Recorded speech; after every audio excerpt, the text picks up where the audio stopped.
오늘 본문의 말씀은 하나님께서 말라기 선지자에게 이스라엘 백성에게 너희는 하나님의 것을 도둑질하지 말라, 그리고 저주도 받지 말아라, 온전한 11조를 드려 하늘의 복을 받으라 라고 교훈하시는 말씀입니다.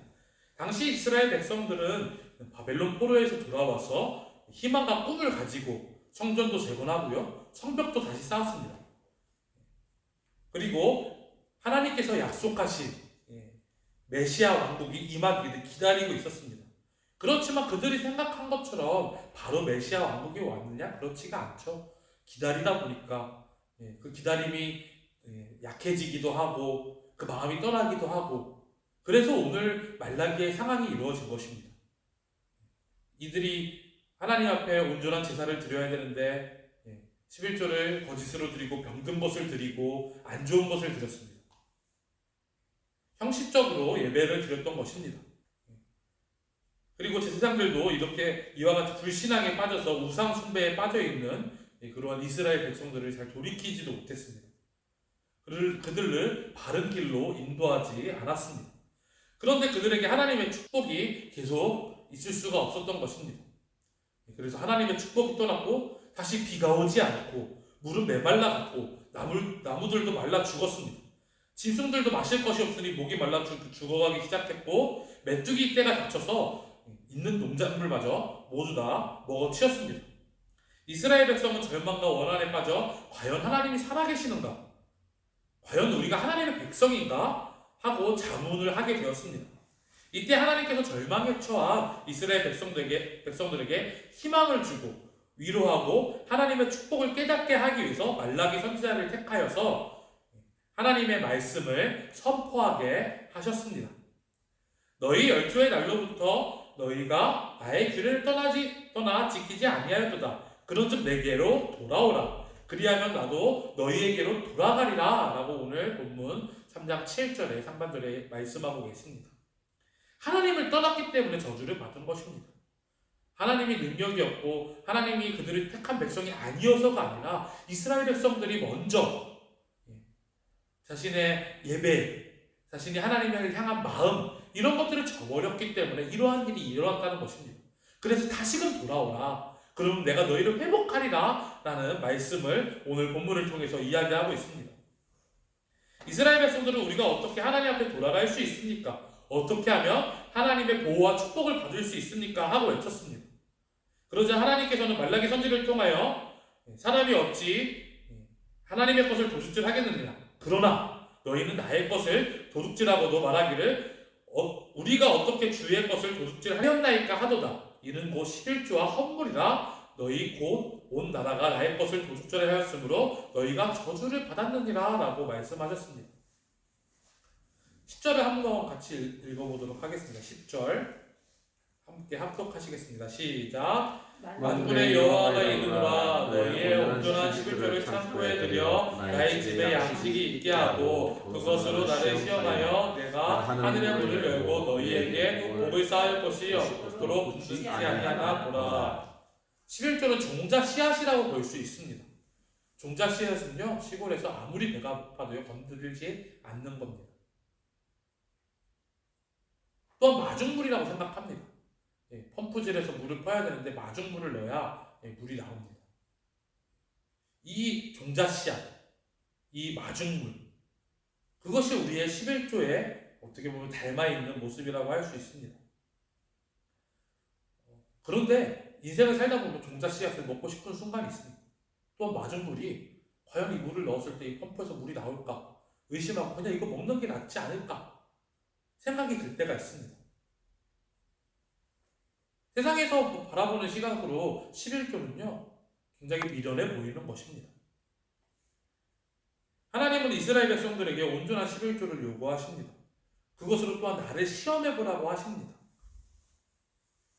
우리에게도 11조를 드리니 이 종자 씨앗을 먹고 싶은 순간이 있는 것처럼 마중물을 마시고 싶은 순간이 있는 것처럼 어려울 때가 있습니다. 제가 전도사인데도 불구하고 제 자랑 같아서 좀 그런데 한 번도 어긴 적은 없습니다. 근데 마음이 어려울 때는 분명히 있어요. 이번 달 어려운데 그럼에도 불구하고 우리가 하나님 앞에 신뢰하고 하나님을 우선으로 생각하고 정말로 종자 씨앗이 추수할 기쁨을 거두는 때를 기다리는지, 우리가 맞은 물을 넣었을 때 더 많은 물을 샘솟게 내주시는 하나님을 의지하는지 생각하면요, 우리의 11조는 당연한 일이고 그것은 하나님의 것으로 구별하고 나아가야 하는 것입니다. 하나님은 우리가 드린 것보다 더욱더 많이 채워주신다 약속합니다. 어떻게 채워주신다 약속하시냐면 복이 쌓을 것이 없도록 부어주신다 약속합니다. 11절 같이 읽겠습니다. 11절 시작. 만군의 여호와가 이르노라. 내가 너희를 위하여 황충을 금하여 너희 토지 소산을 멸하지 않게 하며 너희 밭에 포도나무의 과실로 기한전에 떨어지지 않게 하리니. 하나님 앞에 온전한 11조를 드리며 황충을 금하여 토지 소산을 멸하지 않게 하신다고 하셨습니다. 황충은 아프리카 사막지대에서 메뚜기 떼를 말합니다. 아무리 논밭에 곡식이 잘 자랐어도요, 포도원의 과실이 아무리 잘 열렸어도요, 이 황충이 오면요 다 없어지는 거예요. 1년의 수고가 헛된 것이 되는 것입니다. 농부의 마음을 생각해보면 피눈물 나지 않겠습니까? 그걸 어떻게 막을 수 있겠습니까? 지금도 아니고 2000년 전, 그보다 더 전, 그때 그 자연재해를 어떻게 막을 수 있겠습니까? 이런 저주와 고난, 고통에서 벗어나려면 하나님의 축복을 받고 하나님의 보호를 받는 방법밖에 없었습니다. 또한 포도나무 과실이 기한전에 떨어지지 않게 하는 축복 또한 하나님이 도우셔야 가능한 일입니다. 리비히의 최소량의 법칙에 따르면 10대 필수 영양소 중에 식물의 성장을 좌우하는 것이 어떠한 부분이 넘쳐서 잘 되는 것이 아니라 10대 중에 한 가지라도 부족한 것이 있으면 잘 자랄 수 없다고 해요. 그게 어떤 거냐면요, 탄소, 산소, 수소, 질산, 인산, 유황, 칼륨, 칼슘, 마그네슘, 철, 이것 중에 한 가지라도 부족하면 다른 것들이 아무리 많이 들어있어도 식물은 제대로 자랄 수 없다라고 이야기합니다. 경작물의 성장에 가장 부족한 것에 의해서 제한된다는 얘기예요. 쉽게 생각하면요, 이 오크통, 물통이라고 그러죠. 물통에 이렇게 10가지 부분이 있는데 10가지가 제대로 이렇게 딱 받치고 있어야 이 물이 제대로 차는 거예요. 근데 한 가지가 이게 쑥 낮아졌어요. 근데 물을 부으면요, 이 9가지가 제대로 차 있어도 여기까지밖에 차지 않는 겁니다. 한 가지가 무너진 걸로 인해서. 이것을 최소량의 법칙, 최소율의 법칙이라고 합니다. 우리가 하나님 앞에 붙들려서 하나님을 의지하고 나아가서 이러한 부족한 것이, 이렇게 새어나가는 것이 없도록 해야 된다는 것입니다. 아무리 열심히 일을 하면 뭐합니까? 우리의 재정이 새고 있다면, 아무리 많은 축복이 부어지면 뭐합니까? 어디 한 군데 구멍이 나서 그쪽에까지밖에 차지 못한다면,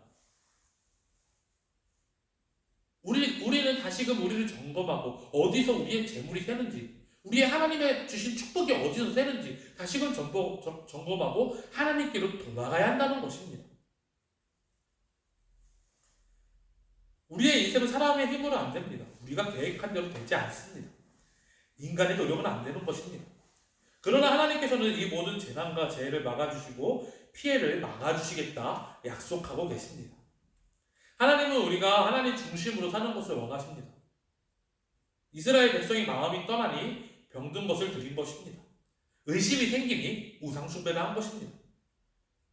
그러니 다시 부족한 것이 생겨난 것입니다. 그럴 때마다 선지자가 일어나서 하나님께 돌아올 것을 이야기하는 것이 이스라엘 백성의 역사입니다. 우리도 다르지 않습니다. 우리의 삶에서요, 제가 말하고자 하는 논지는 11조를 잘해야 축복받는다. 예, 맞습니다. 그보다 먼저, 하지만 그보다 먼저 우리가 여호와 앞에 돌아가야 한다는 것을, 우리가 하나님 중심으로 살아가야 된다는 것을 말씀드리고 싶습니다. 오늘 본문은 11조를 그 기준으로 삼았습니다. 사실 11조가 기준인 것은요, 하나님 입장에서는요, 우리에게 은혜를 베풀어 주신 것입니다. 우리는 어려워요. 힘들어요. 그런데 하나님 입장에서 우리가 드리는 그 11조요, 아무것도 아닌 것입니다. 그게 필요하신 분입니까? 아닙니다. 우리에게 축복을 주시고 싶어서 어떻게 하면 우리 자녀들이 나를 중심으로 하나님을 중심으로 살아가는 그런 마음의 표현을 할 수 있을까? 그 최소한의 것을 드리는 것. 그랬을 때 하나님은 우리가 할 수 있는 부분을 했을 때 하나님께서 넘치는 복을 부어주신다는 것입니다. 우리의 삶에 하나님을 신뢰해서 하나님을 의지해서 우리가 부족한 것이 무엇이 있나, 우리가 무너진 것이 무엇이 있나, 그것을 살펴보고 그것을 다시금 회복하여서 우리의 삶의 회복이 일어나고 우리 경제의 회복이 일어나고 우리의 모든 부분에 축복이 넘쳐서 차고도 넘치는 축복, 새지 않는 축복, 그러한 축복을 받으시는 여러분이 되길 소망합니다. 아멘.